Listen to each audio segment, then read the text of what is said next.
The island of Sodor, a small but very special place just off the of England, home of the North Western Railway. Everywhere on Sodor, engines work hard to responsible, reliable, and really useful, and there's nothing more than anything the engines like to than really useful, whether it's working at the docks or shunting about in the yards, or even if it's working on the much smaller railways of the island. But no matter the job, the engines are much happier to live on Sodor.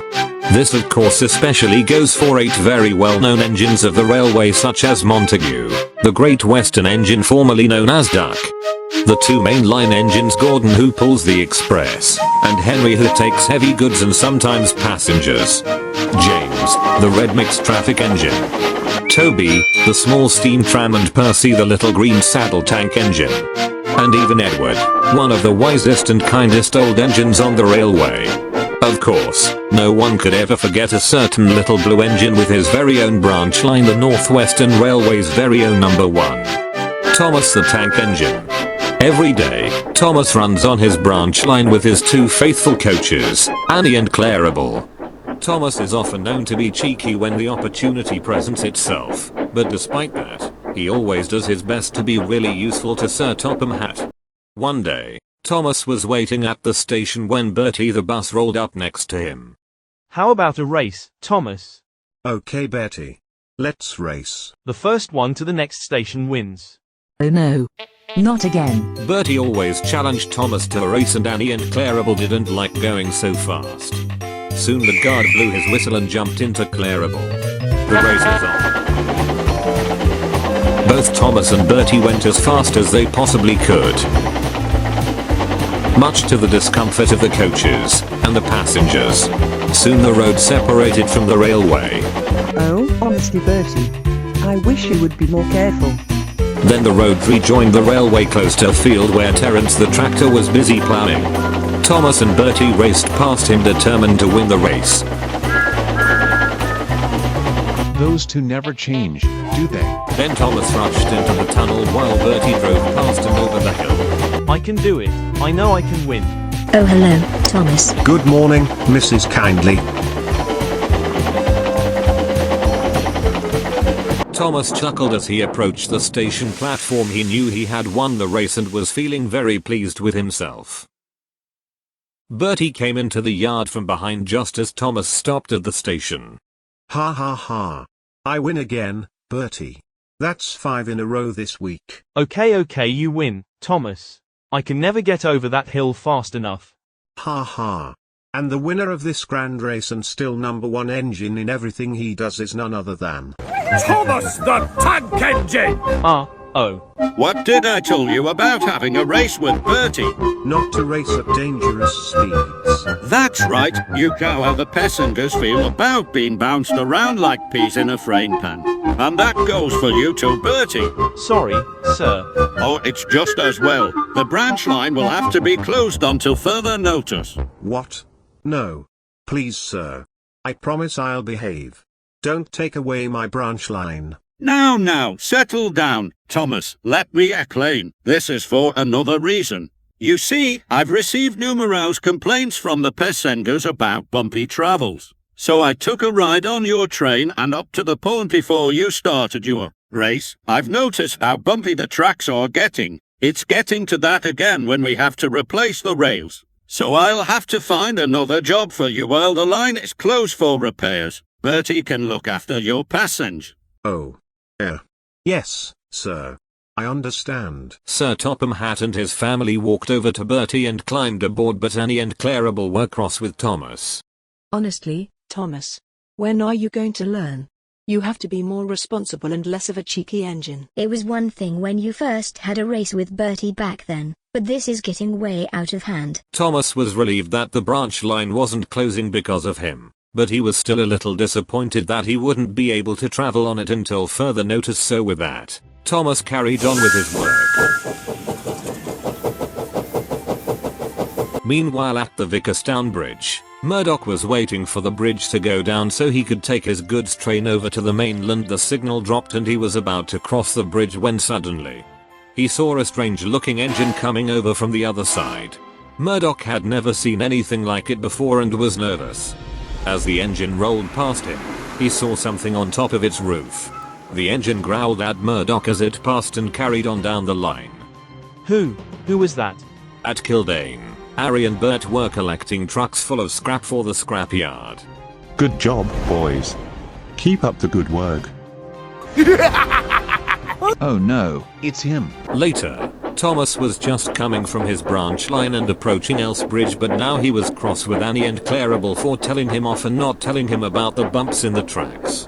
After everything we've been through, you two still treat me like a silly little engine. We were only looking out for you, Thomas. We didn't mean to upset you, but you do tend to get carried away. Besides, we were going to tell you about the buckled tracks. But then you raced Bertie before we were about to.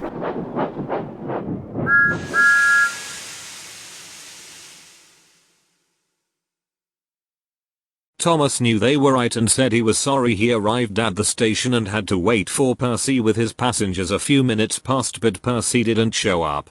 Thomas wanted to leave but he couldn't. He had wait because he was guaranteed connection. Another couple of minutes passed, but Percy still didn't arrive yet. Thomas was starting to get worried. Just then, Clarabelle saw something approaching the station and she was scared. Thomas. But Thomas didn't hear her. He was too busy wondering where Percy was. Thomas. Where's Percy? He should have been here by now. He's going to make me late if he doesn't get. Cinder and ashes.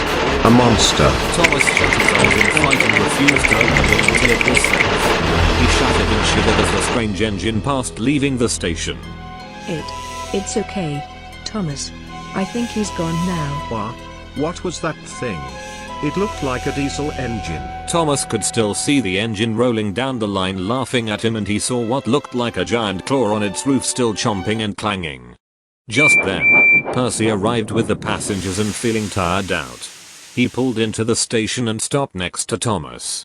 Sorry I'm late, Thomas. I was held up at the station and then Thomas, is there something wrong? I don't know, Percy. But I did see something that made my wheels wobble. At the big station, Sir Topham Hatt had the engines waiting at the platform so that he could introduce them to a new engine that was due to arrive very soon. With Harvey away helping to repair the tracks on Thomas branch line, this new engine shall do his job of trackside maintenance to help keep our railway clean and tidy. I just know it's going to be one of those mainland diesels who thinks they're better than any of us. Oh, I doubt that, Gordon. I'm sure he'll be friendly like Barco, Salty, and Mavis. Or maybe it'll be big and scary with claw on its roof. Oh Henry, that's ridiculous. There's no such thing as a diesel with the claw on its roof. Actually James, I think he's right. Because look what's coming.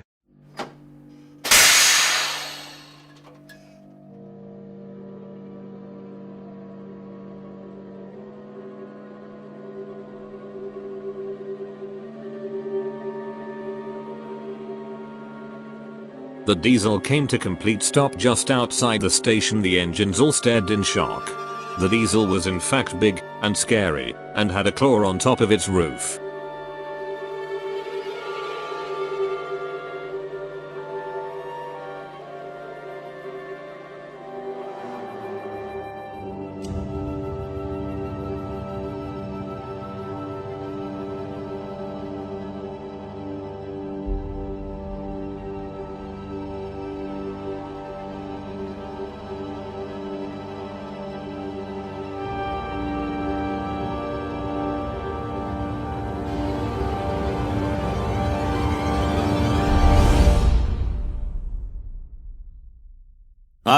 You must be the new engine. What's your name? Indeed I am, sir.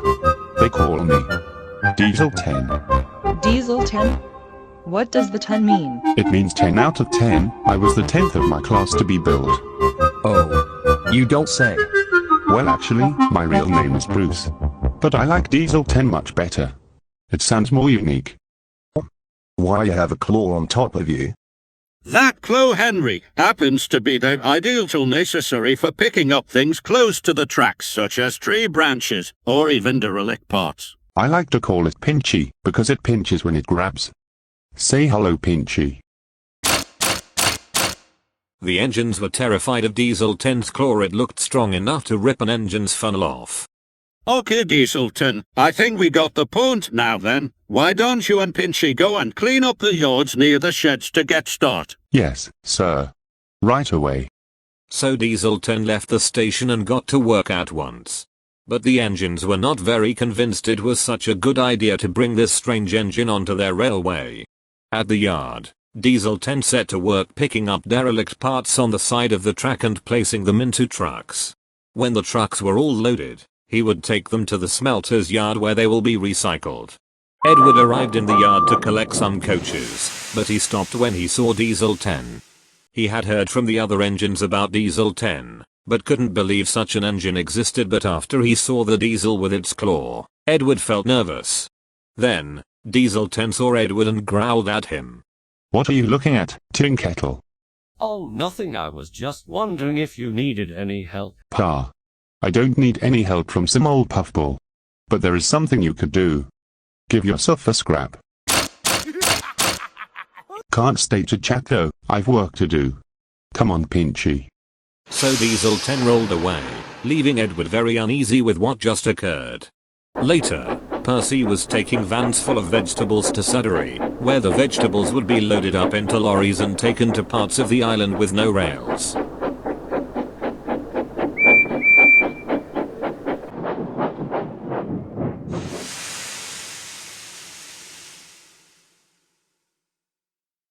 He was waiting at a signal which was set at danger when Dieselton crept up next to him pulling 8 trucks full of scrap.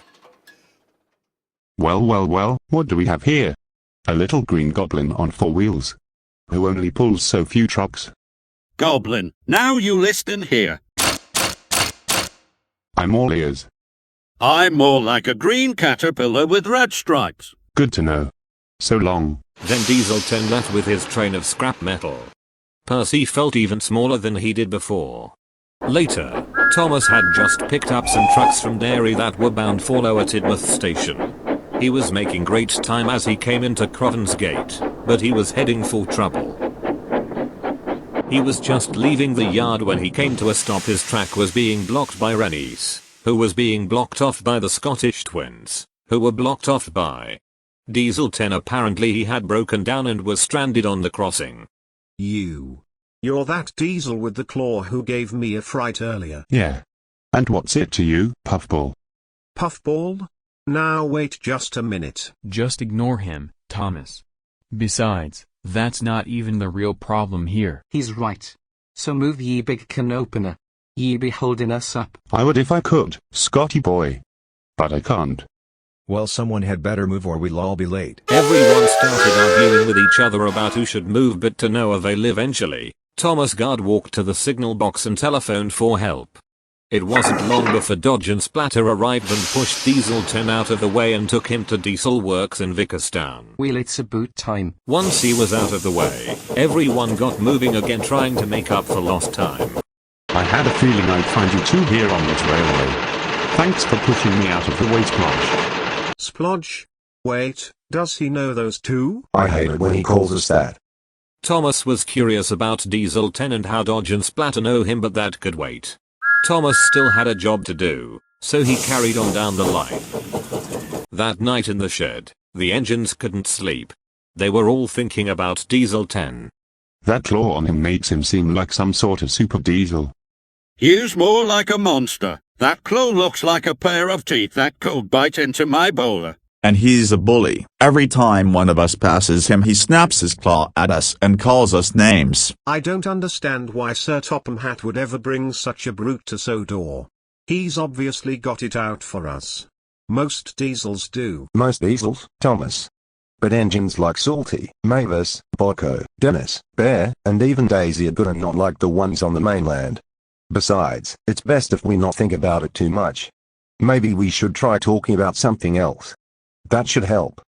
But what do we talk about? All we can think of is that big scurry Dieselton. Well, maybe one of us could tell a story. Now there's an idea. A story is just what we need to get our minds off of that big brute. Well, then that settles it. Does anyone have a good story to tell? How about the story about my trip to London years ago? No way. Seriously? Come on, Gordon. We've all heard it before. Well, I've got one. In fact, this is one story I've never told anyone before. Really? What's it about? Actually, it's not so much a story. It's more like a legend. It's called The Legend of the Lost Engine. So everyone kept quiet while Edward told them the story. It was during the time of the Golden Jubilee. A special engine was built in honor of Her Majesty Queen Victoria. The engine's name was Lady. She was a very special engine with a smoke box and trims made of gold. She was also a very helpful and kind engine, always willing to work no matter the job. She mostly took passengers, but she especially escorted the Queen on her travels around Britain. Eventually, Lady was sold to the Southern and Mainland Railway, which was what the North Western Railway was called back in those days. She didn't mind that a bit. She was just happy to be really useful wherever she was, and she was very popular with the other engines there. She was even quick to make friends with the engines on the narrow gauge railway like Scollay and Rennies. She was even granted her very own branch line with 3 coaches. For many years she looked after the line and never even had one accident. But one day everything changed as she backing into a row of stone trucks. She couldn't stop, and then she pushed an engine into a set of buffers. The buffers broke appear and the engine was pushed further of the tracks and into a line-side hut. Then Lady ran away. Later that same day, a strange man spoke to railway controller, made an offer for Lady. The controller accepted and promised to deliver her to the scrapyard the very next day. However, she never went to the scrapyard the next day. It was a mystery to everyone. That night Lady was sleeping in the shed like normal, but the next morning she disappeared, vanished without a trace. Why, what happened to her? That's just it, Percy. No one knew. They searched all over the island and parts of the mainland, but found nothing. Some believed she ran away in the middle of the night and fell off a dock into the sea. Others thought she never even existed and it was all just their imagination. But I believe she's still up there somewhere. She might even still be on the island, in a place none of us have ever been to before. Stuff and nonsense. An engine can't just disappear and remain hidden for so long. Oh. What about Betrain? Toby found him at the old mine. And what about Great Waterton? Thomas found that. Just imagine, a lost engine. It would certainly be amazing if we could find her. Thomas, you don't actually believe such an engine exists, do you? Edward was just trying to entertain us. There's no such thing as an engine with gold trims. If Edward says there is such an engine, there is. Besides, when you ever known Edward to make up stories? I know I can find her if I tried. Ha! I could find that engine easily if she was real. I can find just about anything if necessary. Really? Like the time you found Scary Jack Frost? Except he hated being reminded of the time he saw Percy wearing an icicle mask one cold snowy night and got scared.